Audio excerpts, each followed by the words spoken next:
sales organization, you want 60% or better of your business coming from referrals. And so now I'm learning that things are not so straightforward like that. Yeah. That's coming with time, maturity, emotional intelligence.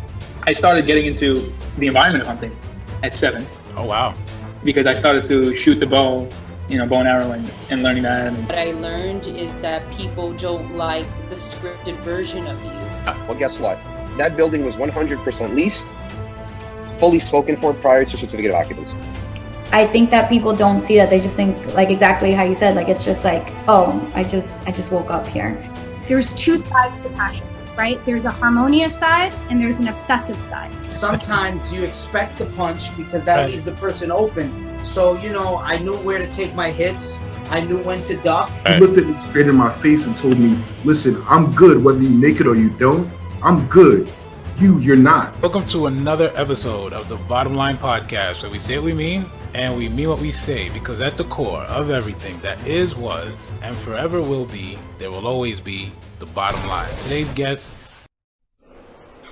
All right, ladies and gentlemen, welcome to another episode of the Bottom Line Podcast, where we say what we mean and we mean what we say, because at the core of everything that is, was, and forever will be, there will always be the bottom line. Today's guest is Mr. Roel Patterson, Regional Director with ACN out in sunny West Side, California.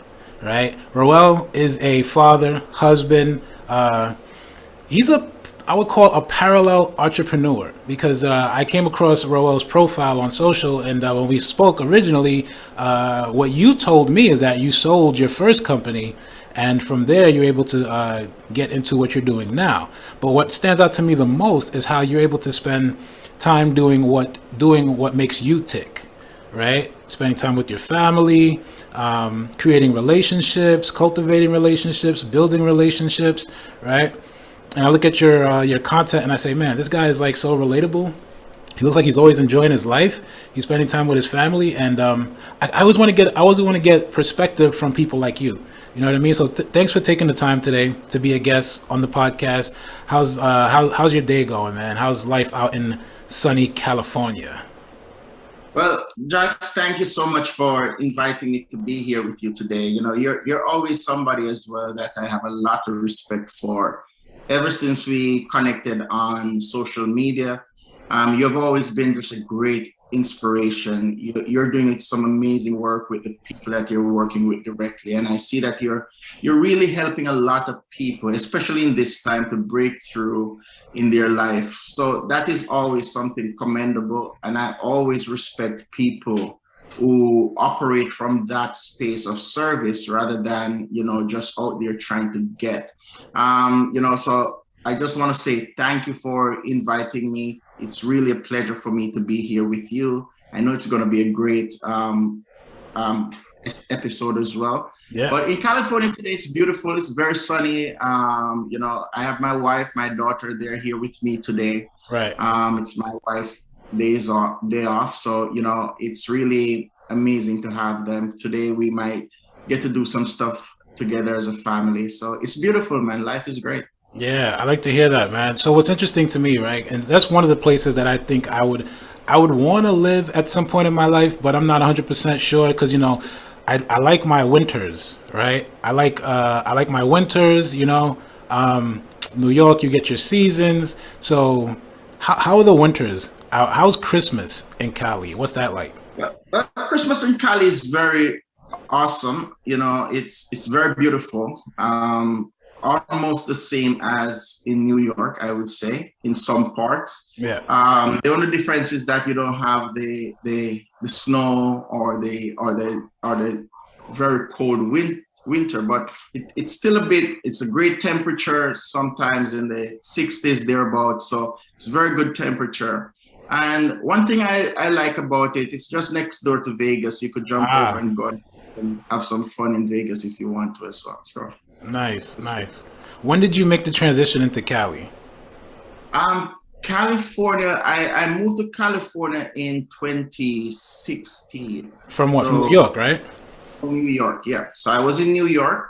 I actually went to New York to study And then after my studies, I was there for about another year and a half. Then I moved to California, 2016, early 2017, I think. Okay, gotcha. So what was the motivation? What was the motivation? Because you think of New York and, you know, there's so much cultural diversity, you know, there's the convenience, being able to go out and eat wherever you want. And, you know, you're from the island like me, right? So I'm born and raised in New York, Brooklyn, Flatbush, but you step out in Flatbush, I mean, you've got the Caribbean right there. You've got all your, you know, your ingredients for your food. You got Haitian restaurants, Jamaican, Trinidad, you name it, right? So what was the motivation for you to leave New York and then get in and move to California? Well, you know what? That's a great question. So it was somewhat of a twofold method. You know, at the time when I was in New York, I was living with my parents, and I wanted to expand out on my own. And then I started dating, having a distant relationship. My girlfriend at the time, she was living in California. She's my wife today, but she was living in California. And then together we partnered up and started to do business. And I said, you know what? The business that we were doing, it was very foreign to her. She was very new to it. And I wanted to give her as much support as possible. And we just decided, you know what? Rather than you moving to New York, which was something that we were discussing, why don't I just move to California? Because it was an easier transition for me because I wasn't tied down to like a 9-to-5 or something like that. So it was easier for me to move than for her to relocate and get a new job and all of that. So that was really the motivation. And, you know, as a matter of fact, I came here just for it to be temporary, but that, you know, turned out now to be 5 years, and I'm loving it. Right. Okay, so California I think is a beautiful place, right? But then, you know, what I like about your content too, every time you hear about California, especially with the pandemic, you hear about what's going on over there. You hear about, you know, the recent recall with Newsom and all of that. And I don't see any of that on your content, man. So for me, you know, I think we are in control of our response to external, you know, circumstances that are outside of our control, right? But we're in control of how we respond to those things. So when I look at your content, I say, you know, you can't really tell, you know, that, you know, where he is number one in terms of what's going on politically. But it seems like you're focused, you're driven, you're like, you have your family, you have what's important to you, time with your family, you also have your business, and you're also motivating and inspiring people, right? So without getting too political, right, because I think that takes away from what we're trying to do here, what are some things that inspire you currently, you know, within your business, within your relationships, that continue to make you focus more and double down on your business and less on what's going on, you know, not that you're not aware, 'cause I'm sure you are, but you're not focused too much of it. It's not, your content is not centered around it at all. What do you focus? What keeps you inspired is really what I want to know. Well, that's a good question. Well, first thing, you know, just to piggyback on what you said for a minute, one thing that it would be great if everybody could come to the understanding that the government has to do what the government has to do, right? That's their job, right? But it should not take away from what you have to do. Remember, if the government is dealing with their family is the millions of people in the United States or whichever country you're at, right? So that's their family. But for your family, you have your husband, your wife, your kid, maybe 3 or 4 people in your family. That's your government. So what you do in that little cell should not be influenced by what the bigger family does, right? And that's how I was able to focus. And, you know, I try not to focus and put my future in the government's hand. It doesn't matter which party is in power. I believe that I have the capacity, a God-given capacity to build my own government, to build my own culture, to build my own unit, to build my own system of operation that will work for me and the people I love. And as I build that and it becomes productive, now I can start to expand that into more people, to friends, and then from friends to the community, and from the community to the state, and possibly to the country. Who knows, right? So you have to focus on what you can control. My mentor told me years ago, focus on what you can control and ignore the rest, right? The things that you can't control whether or not mask is going to be mandated, but you can control the things that you do in your house from a day-to-day basis.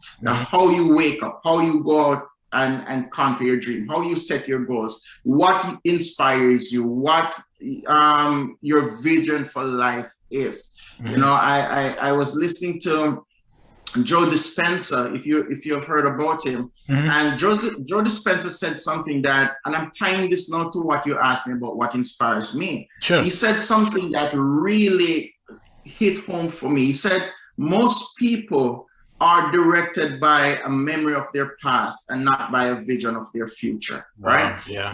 And the thing is, the more you can embrace the vision of your future, the memory of your past seems to have no hold on you. So you have to have a vision for yourself. And your vision, you're never where your vision is.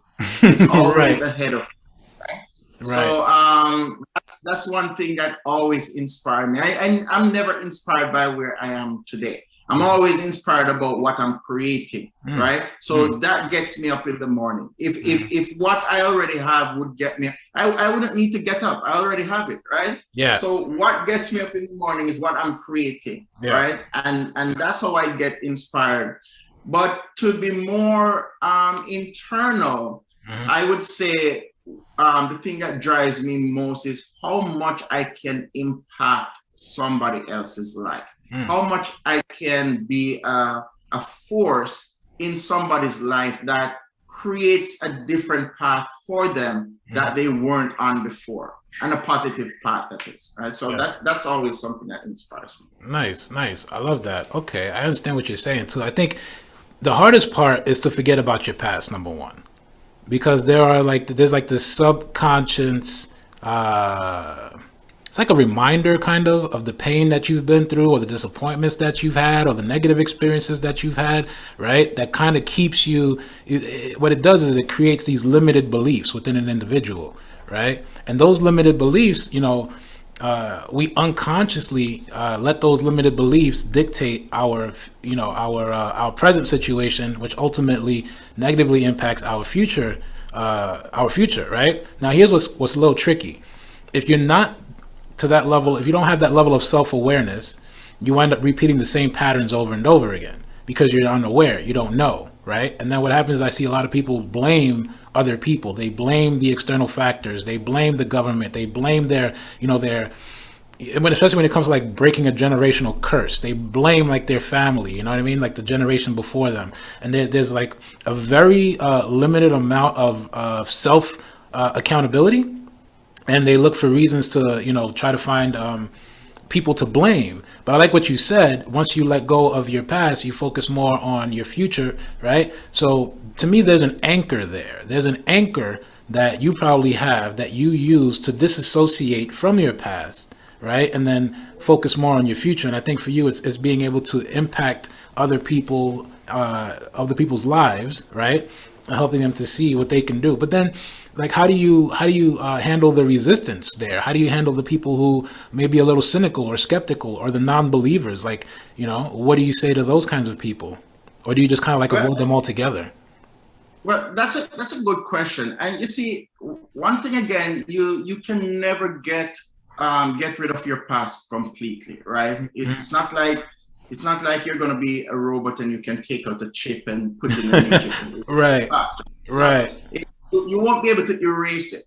But the idea here is to create something that is more pulling in the future, right? Yeah. So let us say, for instance, your past, you were never somebody that had a lot of money. You were never somebody that had a wealth, great balanced family structure. That is there. You can't erase that. That memory is there. Right. But what you can do is to create, hey, what would my ideal family look like, right? Or what can I do that in the next 3 to 6 months or the next 12 months I can create more money than I've created in the past 12 months. All of these are possibilities, right? And just by starting to think about these possibilities, there creates now a gravitational pull towards that future. Love it. And that pull somewhat distract you from what already happened in the past. So it's not like you erase it and your past is now clean. It's just that you have these two extremes, the past and the future, and you're in the middle. You try to create a gravitational pull between you and the future more than a gravitational pull between you and the past, right? So once you have that, your future will always be the thing that excites you, get you out of bed and stuff like that. So the people that are cynical, there was a time, to be honest with you, there was a time when cynical people, I'll just avoid them and I'll leave them alone. Me too, I like write them off. That's the truth, right? Right. I try to live a more authentic life. And in that living, some of those people will come around. Some of those people will realize, because here's the thing, consistency and result change opinions, right? Yeah, so consistency, I'm just going to slow you down just a little, sorry, because that's a banger right there, my man. Consistency in results change your opinion. Change opinions completely. Okay, love that. So if somebody see that you're consistent, and over time your results are changing, things are looking great for you, you're not falling off the chart or off the radar, some people are going to start to say, hey, you know what, I think maybe what Jax was saying 6 years ago, he has something going on, right? Yeah. So that change opinions over time, right? And another way to impact those people, because some people are just going to be cynical, that's who they are, right? But a lot of time as well, as you start to impact other people's lives, if you impact people's lives around the cynicism, then some of the cynical people are going to say, hey, listen, I could have been a part of this, but because of the way I was looking at it, I missed out. And here is Jane, or here is Bob, who just met this guy and their lives are being transformed. You know, maybe I need to take a second look. So it's just consistency and result, and ignore the naysayers. One thing you want to make sure, Jax, when people are cynical, or when people are negative, or when people say negative things about you, don't let that be a problem. The thing that you need to be mindful of is that make sure that no matter what their cynicism does, it does not take you off track. Amen. Yeah. Because if it takes you off track, then you prove them right? Yeah. So you want to just stay the course, ignore the naysayers. If you believe in what you're doing, just keep pressing towards it, and it will happen for you. Yeah, I want to unpack that a little bit, right? Because you said some key words there, right? And I believe that words have power in the way that we think, and they dictate our behavior a lot. You know what I mean? So you said consistency in results, right? Change opinion. So I like the consistency part, right? That's where we come into creating success habits, right? And you got to be consistent to identify what those habits should be, ultimately, to become who you want to become, right? So when you're talking about that gravitational pull, that's like the law of attraction, right? And what I tell people is you gotta become what you're trying to attract, right? You're not just gonna pull it in, you gotta become it, and then that's how you pull it in, right? And that happens in like different areas of both your professional and your personal life. You know what I mean? So, but there's a level of, there are habits, right? So some people have negative habits, some people have more positive habits. It's like a diet, right? The more the better you eat, the better, you'll feel internally, right? Your body will be. So consistency, right? 21 days to create a habit, right? I want to kind of touch on that part, the consistency part, right? What do you think are some basic practical habits that people can incorporate into their day-to-day so that they can increase consistency? That's good. So I'm going to answer that in two ways. So the first way is I learned this years ago from a thought leader, that if you want to create consistency in your life, start by spreading your bed in the morning. Yeah. Right? Yep. Start by spreading your bed in the morning. Just as simple as spreading your bed in the morning. And if you can do it at the same time every morning, between 7:30, 8 o'clock, whatever time you choose, right? Yeah. But if you know that the first thing you do after you wake up, say your prayers, if you're somebody who pray, spread your bed in the morning. Yep. By doing that for 21 days. Make your bed, yeah. And because you're already in that flow state of that habit, it is easier for you to do something else. A lot of times people tend to, they know that they need to change their habits, So they might have 10 things they need to change, and they're trying to change all 10 things, and they get overwhelmed. Start with the simple thing, right? If you like to drink lemon water in the morning, make sure you wake up and do that every morning, right? And if you do that consistently, now you're training yourself. It doesn't matter what the thing is. It is how you train yourself to do the thing that matters, right? So it doesn't matter what the thing is. It could be lemon water. It could be exercise. It could be spreading your bed. You want to just get your mind to adapt to doing something over and over and over, whether or not you feel like it. You know, one of my mentors said, commitment is doing the thing you say you were going to do long after the feeling that you said it in had passed, right? So if you do that, then you definitely create that level of consistency. The second way that I would like to address, how do you create consistency in your life or in whatever you're doing, is by simply using this distinction. There's this distinction called be, do, have. Right? But we don't operate from that space. Naturally, we try to have and do and be, right? We want to have the thing. Oh man, I'm so broke and I want to have money. Right. No, but you need to be that success first, right? So it's be, do, have. And if you guys, anybody's listening to this, that's something they should write down and have. Be, do, have. And what does that mean? It means that you want to do something, you want to create a business or whatever it is that creates $10,000 per month, right? First thing you think about, how does somebody that earn $10,000 per month, what's their daily lifestyle like? And you be that, right? I can promise somebody that is making 10 grand per month or more is not somebody that is waking up at 9 a.m. You know what's funny? You know what's funny about you? What you just said there? Like this is language, right? This is crazy. So you said be, do, have, right? If you take out the do, what you have is be, have. What you have there is behavior. What you have there is behave. Behave. It's how you behave, right? Of course. And how you behave, because it's all in the language. I try to break this down to people. I'm like, it's the language you're using, right? And sometimes your language will it'll dictate how you behave. So I like what you said there, because that's key, right? It's like you're pulling from, it sounds esoteric if you're not really thinking about it, but it's also very simple, pragmatic, if you really think about it. You have to, I want to go back to what you just said, right? Before I cut you off. It's be, it's do, and it's have, right? Where has that worked for you? I'd say, because the making the bed part, I make my bed every morning, right? And if I don't make it, I feel uneasy. Okay.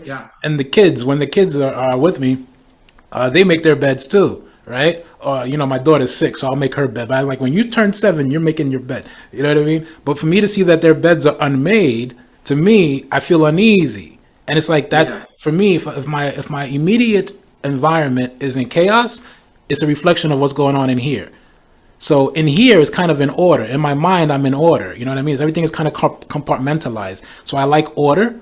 And if my environment reflects that, I feel like I have more control over my situation, right? So it's interesting to me when you say be, do, have. What I equate with be, do, have is what I tell my kids and what I tell most people. See it, believe it, and do it, right? See it, believe it, and do it, which ties into be, do, have. So let's just expand on that a little bit more of how it's worked for you, right? The being, the doing, and the having.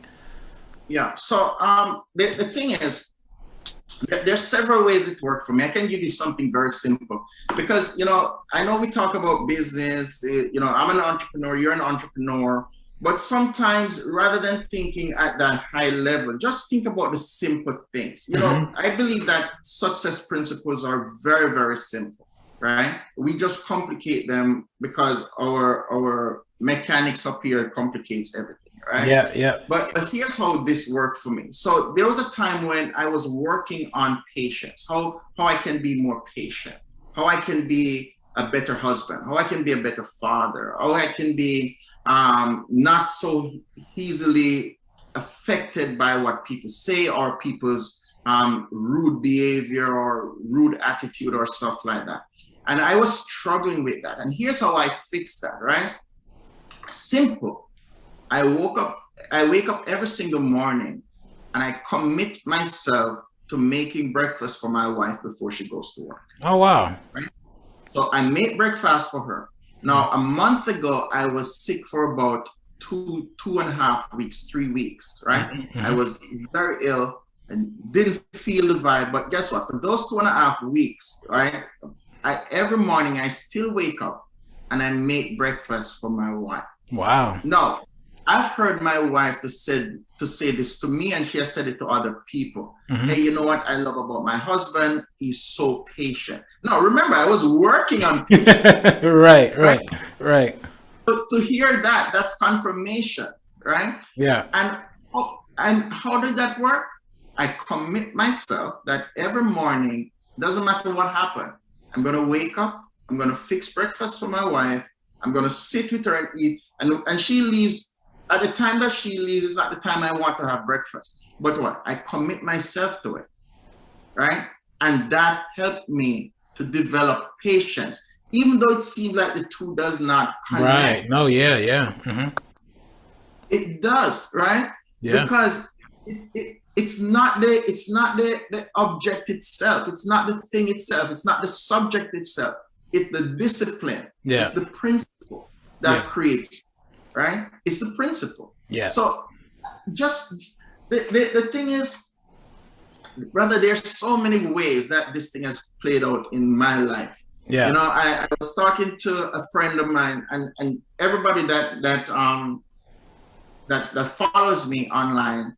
And if you don't follow me, okay? Yeah. Everybody that follows me online, they will see that I'm always taking walks with my daughter. And there's this particular car dealership that my daughter just loves, right? Mm-hmm. It's like her happy place. Now, this is not a car that I ever thought about buying or having, or I said, man, maybe one day in the future.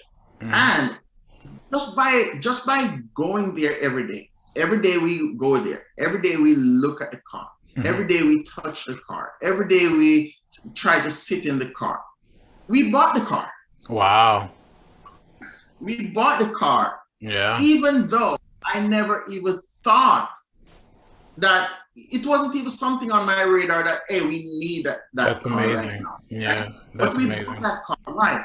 Because everything, just by consistently going there, touching it, feeling it, seeing it, everything just come into full circle, and the opportunity create itself to get the car. Yeah, you pulled it in. You pulled it in. Yeah. It is so amazing how we can change our lives by just implementing simple, basic strategies. We're not talking about something you have to go out and spend millions of dollars to acquire the knowledge. We're talking about abilities you already have. Yeah, steps that you can take. So it sounds like to me you had to be patient to have patience. Yeah? You definitely have to be patient to have patience. That's what I'm hearing, right? Yeah. Yeah. So, you know, eagerness never gets you to patience. Yeah. So that's the be, do, have. So be patient to have patience. Do something for someone else, right? That'll help you tap into that level of patience. So you making breakfast for your wife every morning, regardless of the circumstances, right? And then that patience, ultimately, you have it to a point where your wife can say, you know what I love about my husband? He's so patient. Right? That's exactly what happened there, right? That's exactly it. And it sounds so far-fetched, but no, it's actually like 3 basic steps that you have to immerse yourself in that mindset and then follow through with it, right? Carry it all the way out. You have to give yourself and grade yourself. You know, when you do something good, celebrate yourself. When you mess up, you have to penalize yourself. Yeah, I had a friend in like the 5th and 6th grade. His name was Roger McFarlane, right? And he spoke like me, with an American accent. But then when he was around his Jamaican friends, he would speak with his Jamaican accent, right? And Roger and I didn't get along in the beginning of the 5th grade because we were so similar. We had so much in common that we kind of didn't like it. right? So we didn't really like hit it off in the beginning, but he used to always call me a Yankee, right? He'd be like, you're Yankee boy, Yankee, right? And I had another friend later on in high school. His name was O'Neill. And O'Neill was pretty much the same way. He didn't like me, you know what I mean? And it was like, because we had so much in common. We were so similar, you know what I mean? And O'Neill, at the same time, he said to me, you know, because we at some point we wanted playing basketball together, and you know, it was me against him at some level, and it wasn't like confrontation. Like we just didn't really vibe well. It was because we were so similar, right? So he used to call me a Yankee, right? You Yankee boy, right? And I used to say, you know, and you know, those guys told me they thought I was straight up, you know, Black American, and I was like, nah, I'm from Haiti, you know what I mean? But my Black American friends at that time, so back then, you're talking, you know, 5th grade, 6th grade, early 90s, you know, the public school system is very diverse. You know how it is, it's New York, you know what I mean? So my Black American friends, my Jamaican friends, my Trinidadian friends, my Colombian friends, my Dominican friends, my Puerto Rican friends, my Indian friends, you know what I mean? They kind of all knew each other's cultures, and we all kind of meshed on one way or level or another, and we kind of like leaned on each other for certain things, you know what I mean? So my buddy Roger said to me, when he learned I was Haitian, I think that's when he figured out why we had so much in common culturally. You know what I mean?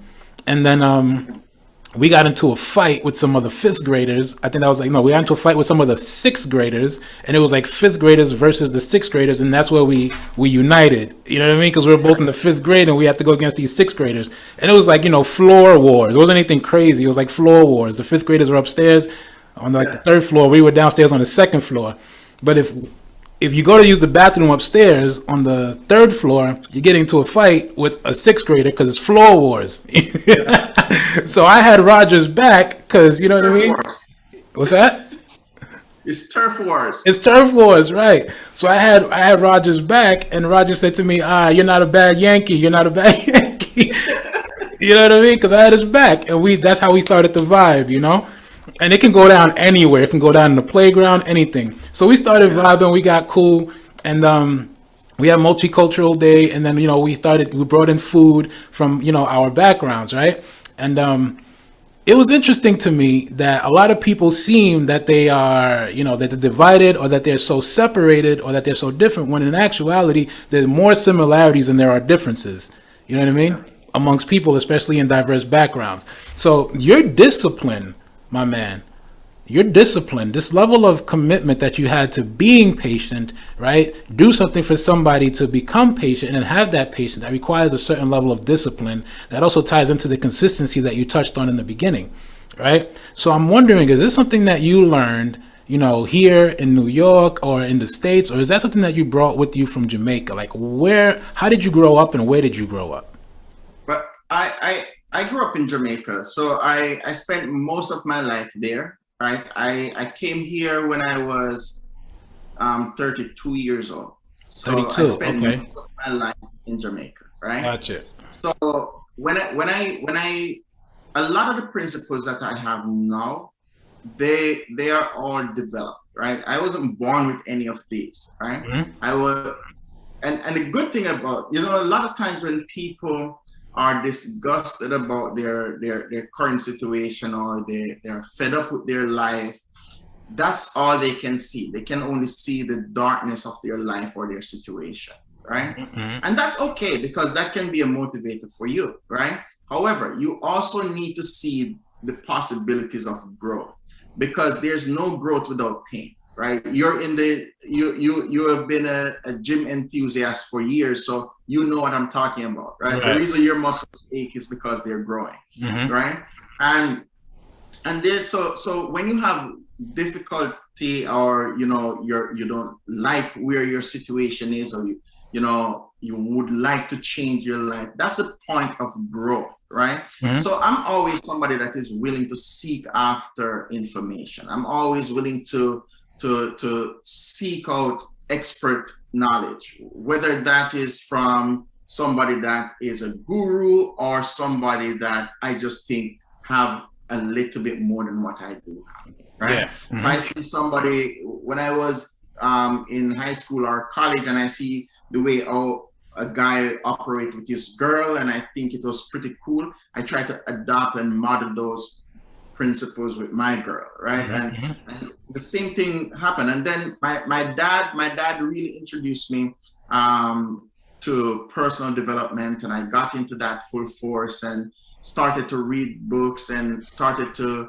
go to seminars and learn from individuals who were massively successful, and each person helped me a lot along the way. But who also helped me, Jack? The people that I didn't want to be, right? Yeah. People that I didn't want to be, because I could also see their life, and I could also see their principles, and I could also see their behaviors, and I could say, listen, that's not what I'm going to model. So they also helped me. So it's like all of these traits are infused in me from so many different places. It would be difficult for me to pinpoint any. And then I grew up in the church, and I got a great foundation there and learned so much growing up in the church and understanding leadership and understanding how people interact with people and looking out for your brother and your sister and talking about the greater good. And so all of these things, it's like looking at them individually, it seems like they're not impactful, but the compound effect of them all shaped me to be who I am today. Would you say that growing up in Jamaica versus growing up here in the States, do you think it's more of a disciplined, you have to be a little bit more disciplined versus in Jamaica versus growing up in the States? Because, discipline is hard, man. You talk about, making your bed that first 21 days. Jordan Peterson wrote a book, right? The 12 rules for life, something like that. And, I haven't gotten to the end of it yet, because a lot of this is not just a book that you can read. A lot of it is very practical application. You know what I mean? And that level of discipline, what I've noticed is that it doesn't really matter your cultural background, where you come from, where you grow up. It's more about what you go through in life, the experiences that you have, right? That are either going to help you become more disciplined or less disciplined, right? I'm trying to figure out, do you think that growing up in Jamaica maybe prepared you for what you should expect in the entrepreneurship world, being a husband, being a father, being disciplined in general, or not so much? I really believe it does have a role, but not in the way that most people would expect it to. It's not that I was more disciplined in Jamaica. I was horrible when it comes to Jamaica, right? Right. Our first company, my friend and I, my best friend and I, we went into business and we started a company. It was the greatest idea at the time, right? We could have revolutionized the entire island of Jamaica with our concept. We were going to do solar, and we were going to launch our own Wi-Fi internet service, and we were going to do some great stuff. We have everything envisioned. But guess what? A lot of the time when we were supposed to work, I was, gallivanting. I was doing stuff that that was taking away from the business. I wasn't really committed to it. I had the vision. I wanted to work, but I was enjoying the fun side of it, so I was looking, we get profit and we take the profit and we just bring it back into fun, right? And do crazy stuff and buy things that satisfy us in the moment. So I wouldn't call that discipline, but lack of. it created failure, right? But that failure now become the foundation of my discipline. But I realized, hey, listen, I could have been so much further ahead at this point in my life. I could have impacted so many more people because of these actions. This is where I'm at, right? So I'm going to take a stand, and I'm not going to repeat those again, right? Because it even at one point created a temporary split between me and my friend, because things were just, he was working, he was committed to it. He was working. I was just having fun, right? And it just so worked out that God brought us back together, and our relationship is stronger than ever today.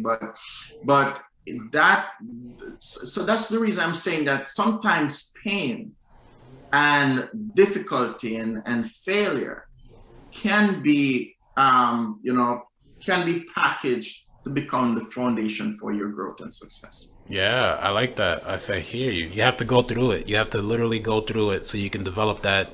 It's like the epidermis, right? You got to get cut a couple of times to develop that thick skin, right? To then realize, all right, get disciplined around what you want to do. Let's go into like, because you spend a lot of time with your family, you spend a lot of time with your wife, your daughter, right? Time versus money, right? Are they the same? Are they not the same? Is time money? That's a very great question, and that's a cliche that people use. Time is money. Yeah. I really don't think so personally, and this is my personal view. I really don't think time is money. I think money is money. That's what I think it is. Right. I think money is money. I think time is more valuable than money. Yeah. Right. So if you say time is money, then you're equating the two and they're not equal. Right. I think time is the most precious thing that we have. Mm-hmm. The reason we don't have much more time is because we have limited amount of money. Yep. Right. And the reason we have limited amount of money sometimes is because we waste the time that we were given. Yep. There's nothing more precious. There's nothing that I could ever accomplish or achieve that would be more priceless than spending time with my family, having those fun moments with my daughter, talking to my son, often giving him the time that he needs, spending time with my wife. There's nothing that I would not trade to have more of that. Yeah. Right. So I would say they're not the same. I would say time is not money. And if we can undo that philosophy that time is money, we will have more money. Right. Yeah, I agree with you 150%. My kids are probably tired of me saying it over and over again that time is not money, right? Because at the end of the day, it's like, okay, what a lot of times what we do is, I think it's a constant trade-off, right? We give up some money so that we can get an experience within that time that we have, right? So that it's like a trade-off.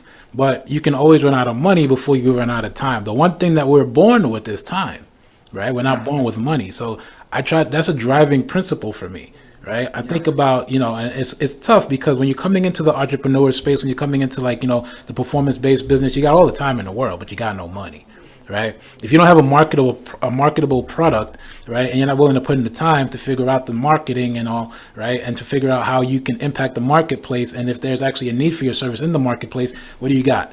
A bunch of time, right? And so what people do is they trade that time back, to a job that they hate, and they wind up doing that job that they hate because they're getting the money, but they still feel like, it's a waste of their time. So what's interesting to me about what you do, you're very heavily, I think, practiced in network marketing, right? And I kind of just want to pick your brain a little bit about that, about the networking marketing side of what you do, because there's networking and there's network marketing and then there's marketing, right? Yeah. So when you put the two together or the three together, you kind of have three different spaces there. So today with the pandemic being what it is and, us having, all these digital resources available to us, where do you think you spend most of your time? Is it networking in person? Is it network marketing, or is it just marketing itself, or a combination of all three? Yeah. I try to live an and life where I don't do this or this, right? So I do everything. It all depends on the ratio in which I do things, right? For years, I was networking, I was doing a lot of this, and it worked, in most cases. But most network marketing companies, even leaders in network marketing company space, they don't teach marketing. Right, so they teach networking, which is great, right? Right. We've made money through that. But that's not the biggest part of network marketing. The biggest part is marketing, and the biggest part of marketing sometimes has nothing to do with your product nor your service. It has to do with you. Right. Why does somebody work with you? they're working with you because they believe that you can help them to get to where they want to get to. Yep. Right? Why would somebody want to listen to you? Because what you're saying to them is at a different level than where their thinking is currently at. Right. And once you want to brand yourself and market you, right? And you want to show people that, listen, and when I say brand yourself and market you, I have to really put this in, even though you didn't ask the question. Yeah. Because branding yourself and marketing you does not mean that you need to be fake. Right. You need to be authentic. You know, people love authentic people. Life is not all good, right? Right. So let people know that, hey, today's a tough day as well. Right? Okay, today I'm taking out my daughter, but today I have a flat, right? So we have to balance these things and let people realize that you're not just all about your product, your service, your company, your this, listen, it is not the greatness of your company that make you succeed. It's not the greatness of your product or service that make you succeed. It's how good you can become, the type of person you can become. So if you become a better leader, you can sell matchsticks and become successful. Yeah. Right. As a matter of fact, to prove the point, somebody right now is selling matchsticks and making billions of dollars. Right. Right. So it has to do with more marketing and networking. Networking is something I really love. I love meeting new people. And when I meet new people these days, in my earlier years, I used to want to meet people to get them to see my business or get them to try my product or my service. Today, I'm operating from a different space. Today, I want to meet people because I want to see how I can serve you. Yeah. And in the same interaction, maybe there's something about your life that can serve me. I'm a very incomplete person. So as much as I can pull from you, I will want to get to empower and impact my own life, but I also want to pour into your life.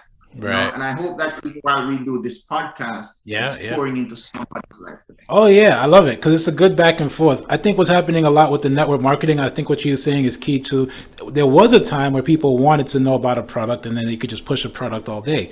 Right. But now people have Google, they have all these search engines and they could pretty much figure out what the product does. Right. And if in whatever market you're in, there's, the product is the only one of its kind. Right. Unless it's like patented or something. So it's like, yeah, okay, maybe you can get the same, Swiffer and another like kind of a dust mop from like these different companies, but ultimately, why should you go with one versus the other is because of your relationship with the company, right? And what you see, getting more and other products from that company will do for you, right? So I think what's interesting now is there's not a lot of competition in the individuals network marketing space because every individual is unique in their own. So it's like you can represent a product, but it's about you ultimately, right? And why you're standing behind that product and how you feel that product can impact somebody's life, but through you, right? So basic steps that somebody can take in a network marketing space, I guess, because there's affiliate marketing also. And I think a lot of people get that confused a lot.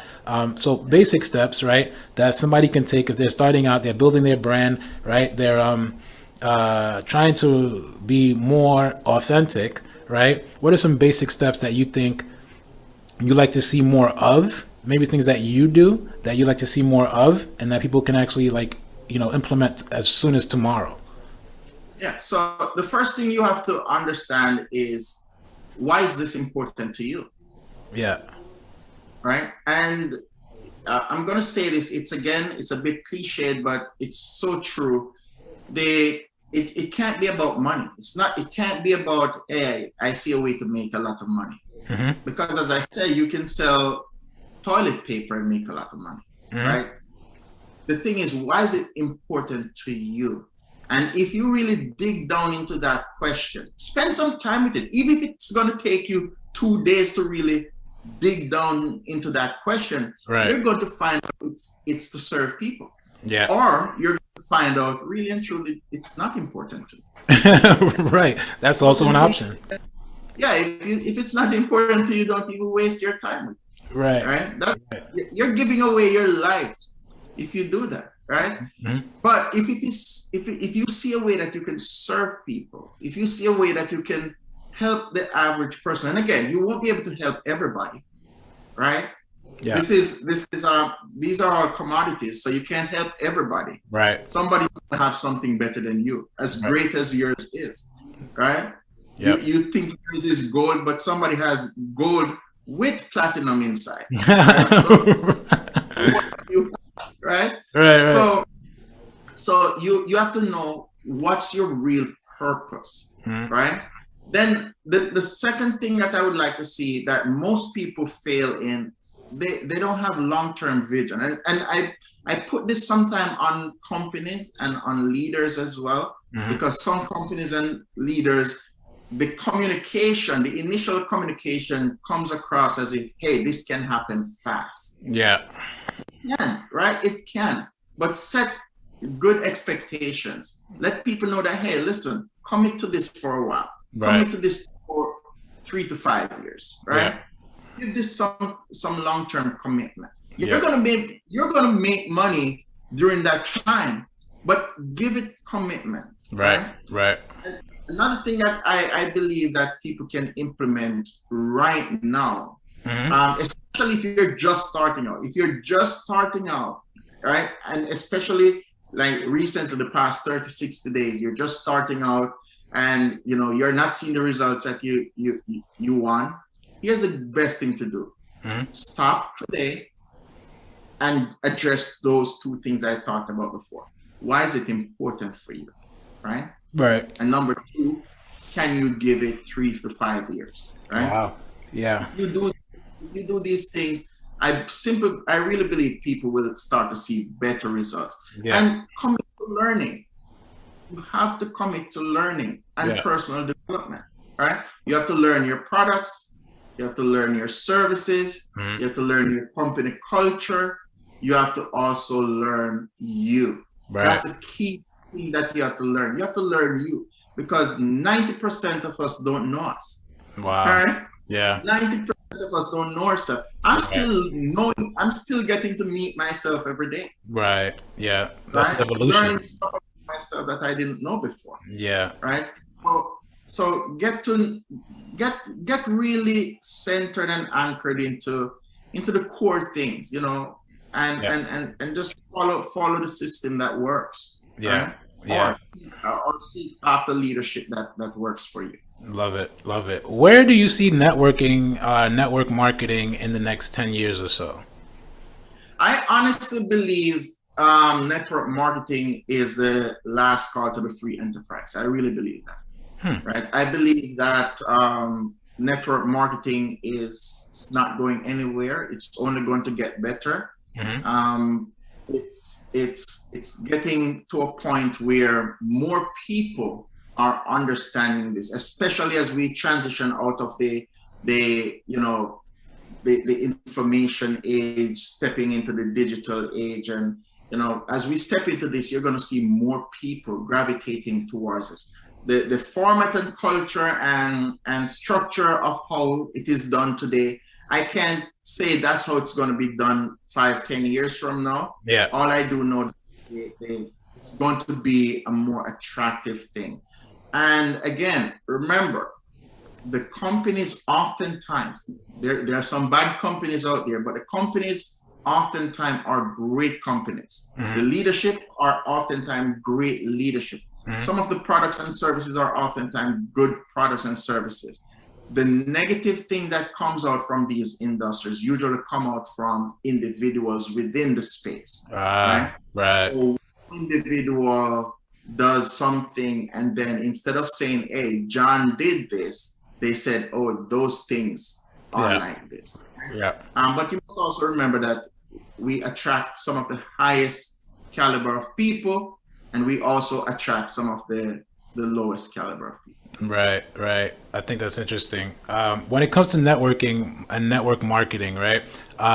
Say 10 years from now, they got like the metaverse is like a big thing that's happening right now, where you can have like this virtual reality, like augmented reality, into like Facebook and into like Zoom. And today you can like, click a QR code and you get access to like maybe a website or something like that. I think a lot of companies are going to start looking into how they can incorporate that metaverse into their businesses.